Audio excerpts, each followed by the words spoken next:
அனைவருக்கும் இனிய காலை வணக்கம். காலை வணக்கம் ஏன் சொல்கிறேன்னு பார்த்தீங்கன்னா, இப்போ 12 மணி ஆயிடுச்சு. இந்த வீடியோ எடுக்கும்போது 11:45 ஒரு 10 நிமிஷத்துக்கு முன்னாடி தான் எடுத்தேன். இதுக்கப்புறம் இது மாதிரி எடுக்க முடியாது.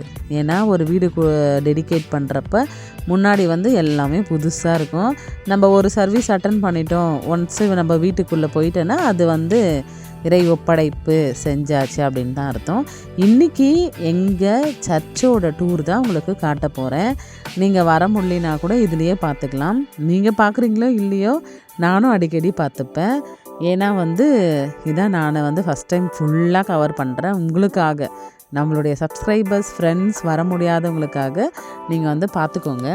இன்றைக்கி தான் பிரதிஷ்டை சர்ச்சுக்கு முப்பெரும் விழா பிளான் பண்ணியிருக்காங்க. பிஷப் வராரு. ஒரு 10:30க்கு ஸ்டார்ட் பண்ணுவாங்க. ஆனால் நம்ம எல்லோரும் 9:30க்கே இங்கே போயிடணும். இது சுமார் 3 வருஷமாக கட்டின்னு இருக்கிறோம். இதில் பார்த்திங்கன்னா நிறைய பேரோட உழைப்பு, வேர்வை, அப்புறம் கஷ்டம், பண உதவி, பொருள் உதவி நிறைய இருக்குது. ஆனால் என்னால் எனக்கு ரொம்ப ரொம்ப மனசு கஷ்டம்தான். ஏன்னா நான் இந்த சர்ச்சுக்காக ₹1 கூட நான் கொடுக்கவே இல்லை. நான் என்னுடைய தனிப்பட்ட முறையில் சொல்கிறேன். ரொம்ப ஆசையாக இருந்தது எனக்கு. சர்ச்சை கட்டுறதுக்குள்ளே நம்ம உழைச்சி சம்பாதிச்சு கொடுக்கணும் அப்படின்னு ஆசை நிறையவே இருந்துச்சு. ஆனால் அது எனக்கு நடக்காமையே போயிடுச்சு. ஏன்னா ஸ்கூலில் 2 மாதம் சேல்ரி ஒன்றா சேர்த்து ஃபஸ்ட்டு மாதம் வருமா, அதுக்கப்புறம் தான் மாதம் சேல்ரி வரும். அதனால எனக்கு ஒரே ஃபீலிங்ஸ் ஆகிடுச்சு. கடன் வாங்கி கொடுத்தாலும் அது என் காசு ஆகாதில்ல. அதே மாதிரி எங்கள் வீட்டுக்காரர் இந்த சர்ச்சை கட்டும் போதெல்லாம் ஒரு ஃபேமிலிக்கு 50,000, 1,00,000 அதெல்லாம் போட்டாங்க. பிரிவு 10,000 போட்டாங்க. அதெல்லாம் கொடுத்தாங்க.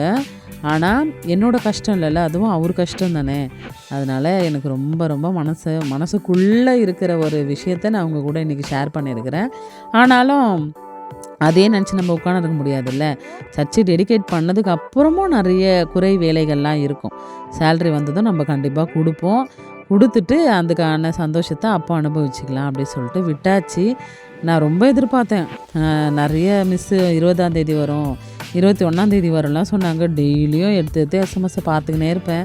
சேலரி கிரெடிட் ஆகிடுச்சா, வந்துச்சான்னு. ஆனால் கடைசி வரைக்கும் வரவே இல்லை. சரி, ஓகே. ஆனால் அதையும் தாண்டி இந்த சர்ச்சுக்காக நிறைய பேர் உழைச்சலாக இருக்கிறாங்க சொன்னேன். நான் என்னுடைய உழைப்பு பார்த்திங்கன்னா, இந்த 100 சேர் இருந்ததுன்னா ஒரு சேர் கடைசியில் இருக்கிற 100ஆவது சேர் அப்படின்னு சொல்லலாம். அந்த அளவுக்காச்சு என்னுடைய உழைப்பு இதில் கண்டிப்பாக இருக்குது. எனக்கு மனசு திருப்தியான ஒரு விஷயம் என்னன்னா, என்கிட்ட இல்லைனாலும் இருக்கிறவங்கக்கிட்ட வாங்கி நான் நிறைய பண்ணியிருக்கிறேன் இந்த சர்ச்சைக்கு. அதே மாதிரி அதில் உண்மையாகவும் இருந்திருக்கிறேன். உமன்ஸ் ஃபெல்லோஷிப்பில் இருக்கும்போது பார்த்திங்கன்னா, மதியமும் நைட்டும் சமையல் பண்ணுற வேலை. சர்ச்சு இங்கே இந்த பில்டிங் கட்டினாங்கல்ல, கட்டும்பொழுது அவங்க இங்கேயே தங்கியிருந்தாங்க. பக்கத்தில் ஷெட்டு போட்டு ஒரு 14 பேர் இருக்கும். தமிழ் ஆளுங்க, இந்திக்காரங்க எல்லாமே சேர்த்து தங்கியிருந்தாங்க. அவங்களுக்கு சமைக்கிற பணி நம்மளுடையது. நிறைய வாட்டி நிறைய வீட்டில் இருக்கிற லேடிஸ் எல்லோரையும் கேதர் பண்ணி ஒரு கிச்சன் செட்டப்பு, அங்கே அடுப்பு, சிலிண்டரு எல்லாமே ஸ்பான்சர் தான். ஸ்பான்சர்னால் எல்லாருமே கொடுப்பாங்க. மொத்தம் நீங்கள் 4 ஃப்ளோர் பார்ப்பீங்க. ஃப்ளோர்னால் இந்த பெல் டவர் சர்ச்சு நீட்டாக இருக்குல்ல பெருசாக, அதில் 4 இருக்கும். ஒவ்வொரு வாட்டியும் தளம் போடும்போது பிரியாணி தான் கேட்பாங்க. அதே மாதிரி யாருனா ஸ்பான்சர் பண்ணுவாங்க. நல்லாயிருக்கும். ரொம்ப எனக்கு மனசு திருப்தியான ஒரே விஷயம் என்னான்னு பார்த்திங்கன்னா, ஒரு ஆண் நல்லா சாப்பிடுவாங்க. அதுவும் இந்திக்காரங்க நல்லாவே சாப்பிடுவாங்க. 14 பேர் மதியம் சாப்பிட்ணும். அதுக்கப்புறம் நைட்டுக்கு வேறு குழம்பு அவங்களுக்கு செய்யணும். அதுக்கு தக்காளி வெங்காயம் யார்கிட்டனா ஸ்பான்சர் பிடிச்சி வாங்கணும். அரிசி மூட்டை 25 கிலோலாம் ஒரு வாரத்திலே காலி ஆகிடும். மறுபடியும் 5 லிட்டரு எண்ணெய் ஒரு வாரத்திலே காலி ஆகிடும். சர்ச்சில் உள்ள நிறைய அக்காங்க, சகோதரிகள் அன்பாக, நான் சின்ன பொண்ணு தான், ஆனால் கூப்பிட்டா வருவாங்க. சமைக்கணும்க்கா, குழம்பு வைக்கணும், மீன் குழம்பு வைக்கணும். நான் அங்கேருந்து நிறைய டிஷ்லாம் நான் கற்றுக்கின்னு இருக்கிறேன். ரசம் சாதம்லாம், ரசம் சூப்பராக ஒரு அக்கா அனிதான்னு வைப்பாங்க. நிறைய ஷீபா அக்கா இருக்காங்க. அவங்க மீன் குழம்பு, சாம்பார் அதெல்லாம் வச்சாங்க. ஒரு வாட்டி சமைச்சிக்கினே இருந்தோம், சிலிண்டர் காலி ஆகிடுச்சு. உடனே அடுப்பத்தை வச்சு அப்பளம் வறுத்துட்டு அவங்க 1 மணிக்கெலாம் சாப்பிட வர போகிறாங்க. அதுக்குள்ளே ரெடி பண்ணிட்டோம். அதுக்கப்புறம் அபி அக்கா இருக்கிறாங்க, ரோஸ்லின் அண்ணி, ரோசம்மா, நிறைய பேர் இங்கே சமைச்சிருக்கிறாங்க. சமையல் வேலையில் சூப்பராக வந்து செய்வாங்க. சாதம் வடிக்கிறதுலாம் ரொம்ப கஷ்டம் இல்லை. 14 பேருக்கு சாதம் வடிக்கணும்னா எவ்வளோ கஷ்டம். நான் வந்து நிறைய வேலைலாம் செய்ய மாட்டேன். இது மாதிரி வண்டியில் போயிட்டு மீன் வாங்கின்னு வந்து க்ளீன் பண்ணி கொடுப்பேன். தக்காளி வெங்காயம் இல்லை காலி ஆயிடுச்சுன்னா வாங்கின்னு வந்து கொடுப்பேன். அந்த ஒரே ஒரு விஷயம் வந்து எனக்கே திருப்தியாக இருக்கும். பரவாயில்ல, நம்மளால் எந்த ஹெல்ப்பும் செய்ய முடியலைனாலும் இவங்களுக்கு திருப்தியாக ஆகாரம் கொடுத்தோம்ல, அவங்க இங்கே இருந்துட்டு போன வரைக்கும் அவங்களுக்கு நல்ல சாப்பாடு தான். அதே மாதிரி அப்போ நான் வீட்டில் இருந்தேன், வேலைக்கு போகல. ஈவினிங் ஆனால் வீட்டில் அதுக்குன்னே அந்தோணி ஸ்டோரில் போயிட்டு நிறைய வந்து சுண்டல்லாம் வாங்கி டெய்லியும் ஈவினிங்கில் ஒரு 3-4 மணிக்கெலாம் வந்து ஒரு 4 மணிக்கெலாம் சுண்டல் வேக வச்சு தாளித்து தேங்காய்லாம் போட்டு டெய்லியும் கொடுத்து அனுப்புவேன். தூக்கில் எடுத்துன்னு போய் கொடுத்துட்டு வருவேன். அவங்க சாப்பிட்டு பாக்ஸ் வச்சுருப்பாங்க. அந்த இந்திக்கார அண்ணனுங்களுக்கெல்லாம் வந்து ரேஷன் அரிசி, பருப்பு, அதுக்கப்புறம் எண்ணெய், பாமாயில் கொடுக்குறாங்கல்ல, அது எல்லாத்தையும் போயிட்டு வீடு வீடாக நம்ம சர்ச்சு மெம்பருங்க எல்லாருமே கொடுப்பாங்க. ஆனால் அது நம்ம ஒரு சிலர் வண்டிலாம் இல்லாமல் இருக்கோம்ல, அவங்ககிட்டலாம் போயிட்டு நான் வண்டி வச்சுக்கிறேன், அதனால் முன்னாடி போயிட்டு நம்ம சர்ச்சு மெம்பருங்க தான் எல்லோரும், காசுலாம் வாங்க மாட்டாங்க, சும்மாவே கொடுப்பாங்க. இந்திக்காரங்க அரிசி கேட்குறாங்க அப்படின்னா அது மாதிரி வந்து அந்த விஷயம்லாம் எனக்கே கொஞ்சம் திருப்தியாக இருக்கும். சர்ச்சை பார்க்கும்போது சரி ஓகே, நம்ம இந்த 100ல் ஏதோ ஒரு மூலையில் ஏதோ ஒன்று செஞ்சுருக்குறோம் அப்படின்னு ஒரு திருப்தி இருக்கும். மற்றபடி வந்து பார்த்திங்கன்னா பேசிக்லி வேலை வந்து நான் செய்ய மாட்டேன். அது எங்கள் வீட்டில் இருக்கிறவங்களுக்கு நல்லா தெரியும், எங்கள் சர்ச்சில் உள்ளவங்களுக்கு நல்லாவே தெரியும். வந்து வண்டியில் சுற்ற சொல்கிறீங்களா, வண்டியில் போயிட்டு வெளிலேருந்து இது எத்துன்னு வரணும், அது எத்துன்னு வரணும், இதை ஆர்கனைஸ் பண்ணணும், இது வந்து பொறுப்பாக அப்படி தான். இப்போ பூவெலாம் கட்டினா கூட வீட்டில் என்ன பண்ணுவேன், குட்டி குட்டியாக கிண்ணங்க இருக்குல்ல இந்த பிளாஸ்டிக்கில், அது ஒரு 5, அதுக்கப்புறம் வந்து சிசரு, அது மாதிரிலாம் எடுத்துன்னு போயிட்டு எல்லாேருக்கும் பூ எடுத்துன்னு போய் போடுறது, அவங்க கட்டினதை எடுத்து வைக்கிறது, அதை தான் பண்ணுவேனுக்காண்டி பூ கட்ட மாட்டேன், வாய் தான் பேசின்னு இருப்பேன். எனக்கு இந்த செய்வேன், ரொம்பலாம் செய்ய மாட்டேன். அதே மாதிரி எனக்கு காலையிலேருந்து இன்றைக்கி தலைவலியாக இருந்தது, அதனால் நான் எந்த வேலையுமே செய்யலை இன்றைக்கி ஃபுல்லாக. ஃபஸ்ட்டு ஒரு போன வாரம்லாம் நற்செய்தி பெருவிழா வச்சாங்க. அப்போ வந்து மனசு திருப்தியாக சர்ச்சு ஸ்டார்டிங்லேருந்து முடிகிற வரைக்கும் மாப் போட்டேன். அது ஒரு ஹாப்பியாக இருந்துச்சு.